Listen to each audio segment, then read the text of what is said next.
ہمارے ملک میں مختلف مسالک رہتے ہیں اور ان میں سب سے ایک بہت بڑا مسلک جو ہے وہ بریلوی جو ہے وہ مسلک ہے. کبھی یہ انتہا پسندی کے حوالے سے نہیں جانا گیا تھا، مگر حالیہ دنوں میں ہم نے دیکھا کچھ ایسے معاملات ہوئے، یہ چیزیں سامنے آئیں.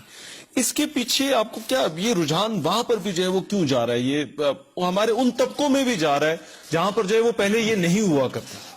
اس کی کیا وجہ آپ کو لگتی ہے؟ آپ نے ایک بڑی دکھتی رگ پہ ہاتھ رکھا ہے، تو تھوڑی دیر تسلی سے سن لیں اس کا. ضرور جی، ضرور.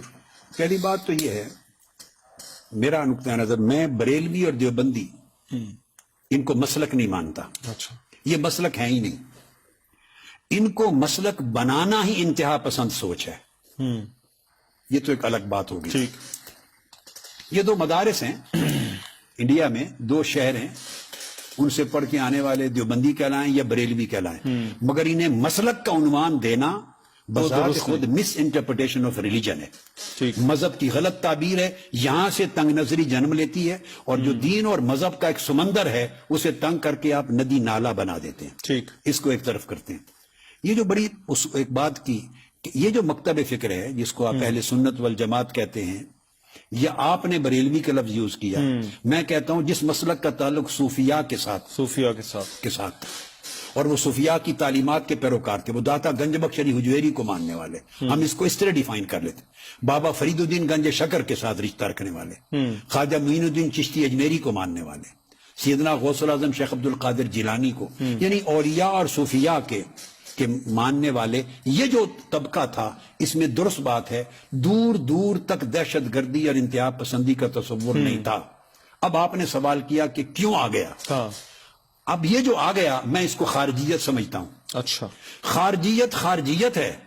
خواہ وہ دیکھیے بریلویوں میں داخل ہو جائے، خواہ وہ دیوبندیوں میں داخل ہو جائے، خواہ وہ اہل حدیثوں میں داخل ہو جائے، خواہ وہ شیعوں میں داخل ہو جائے، کسی طبقے میں داخل ہو جائے. خارجی ایک فکر ہے، بندوق اٹھانا اور اپنا نظریہ بندوق کے زور سے منوانا، انکار کرنے والے کو کافر سمجھنا، گردن زدنی سمجھنا، واجب القتل سمجھنا، اس کو مرتد ڈکلیئر کر دینا، اسلام سے خارج کرنا، اسلام پر اپنا قبضہ اور اجارہ سمجھنا کہ جو میں کہتا ہوں وہی اسلام ہے، جو میری بات نہیں مانتا وہ کافر ہے.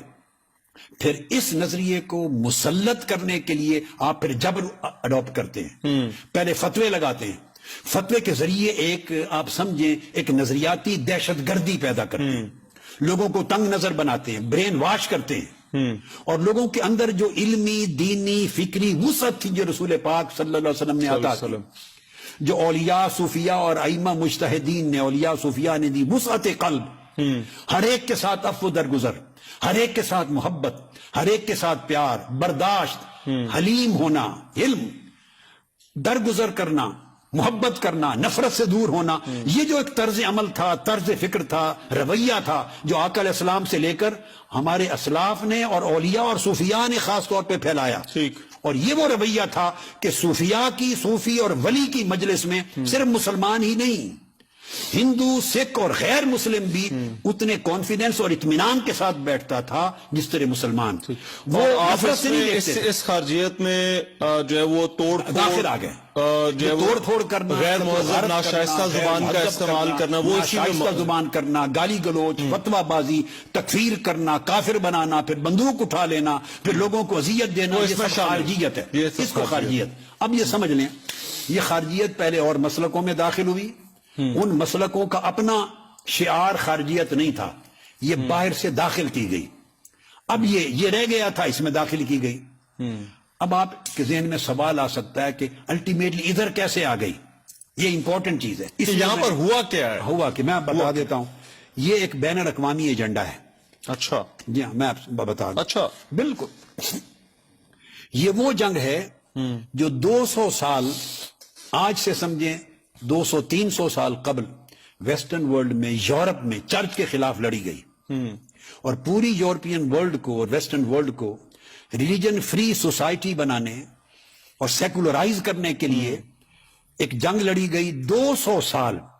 اور ان کو ٹوٹلی جو لیونگ ریلیجن تھا اس کو انسانی زندگی سے نکالنے کے لیے، تاکہ مذہب، اس وقت تو ویسٹرن ورلڈ میں مذہب تو عیسائیت تھی نا، مسیحیت تھی، تاکہ مسیحیت بطور مذہب انسان کی زندگی سے اس کا رشتہ نہ رہے، وہ چرچ میں بند ہو جائے، سنڈے سروسز ہوں، اچھا، اتوار کے دن گھنٹے بجیں، وہ کھلیں، بوڑھے لوگ عبادت کریں، چلے جائیں، اور اجارہ داری ہو ان کی اجارہ داری مگر 4 دیواری کے اندر ہو، اجارہ داری بھی ہو مگر ودن 4 دیواری ہو، مگر جو سوسائٹی ہے، آپ کا گھر، آپ کی گلی کوچہ بازار، آپ کی پوری سوسائٹی مکمل طور پہ مذہب سے آزاد ہو جائے، اور پھر وہاں سیکولر طریقے سے ایک نیا نظام رائج کیا جائے، نئی قدریں آئیں۔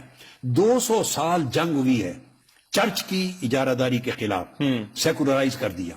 اس کے بعد اسلام ایک لیونگ ریلیجن تھا، اس کے خلاف وہ جنگ ہونی تھی۔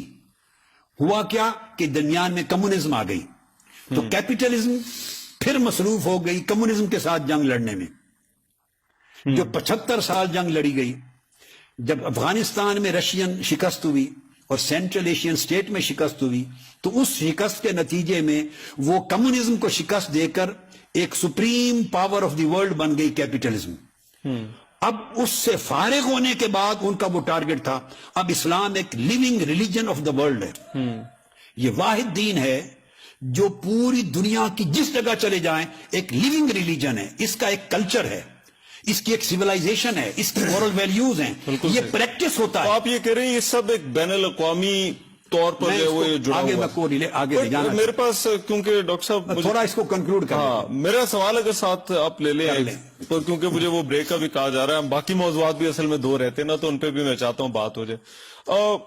مگر ہمارے ہاں ایک تو یہ کہ ان کے لیے جو ہے وہ علماء کا جو ہے وہ لفظ استعمال کیا جاتا ہے، اور پھر ہم نے دیکھا ہے کہ کچھ اور لوگ جو ہے وہی آ کر کہتے ہیں کہ جی کہ آپ ان کے ساتھ جو ہے وہ نرمی، آپ کی تو بڑی کلیئرٹی آف تھاٹ ہے اس سارے موضوع کے اوپر، مگر ہمارے ہی یہاں جو ہے وہ باقی لوگ آ کر کہتے ہیں جی کہ نہیں، ان کے ساتھ جو ہے وہ آپ تھوڑا ہلکا ہاتھ رکھیں، ان کے ساتھ نرمی والا برتاؤ کریں۔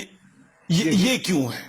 میرے نزدیک میں آپ کے آخری جو سوال کا حصہ ہے وہاں سے بات، پہلے مجھے اجازت دیں میں وہ پہلا حصہ کمپلیٹ کر لیں، جی تو آپ اس بات پہ آ جاتے ہیں، میں اس کو کنکلوڈ کرتا ہوں۔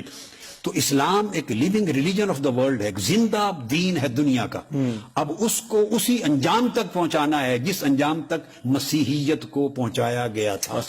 اس کو چرچ میں بند کیا تھا، اسلام کو مسجد میں بند کرنا ہے، اور سوسائٹی کو کلیتاً دین اسلام سے خالی کرنا ہے، آزاد کرنا ہے، سیکولرائز کرنا ہے۔ اس کے لیے ضرورت تھی کہ اسلام کا ایک ایسا نقشہ پیش کیا جائے جس کو دیکھ کر لوگ متنفر ہوں۔ تو اس لیے ویسٹرن ورلڈ میں، عرب دنیا میں بھی کچھ طبقے منتخب کیے گئے، ان کے ہاتھ میں ہتھیار تھمائے گئے، ان کے ہاتھوں سے گلے کٹوائے گئے، خون بہائے گئے، اور ایک ایسی بھیانک تصویر پیش کی گئی کہ سن کے انسان کانوں کو ہاتھ لگائے، کیا یہ اسلام ہے؟ حالانکہ اس کا اسلام سے دور کا واسطہ نہیں تھا۔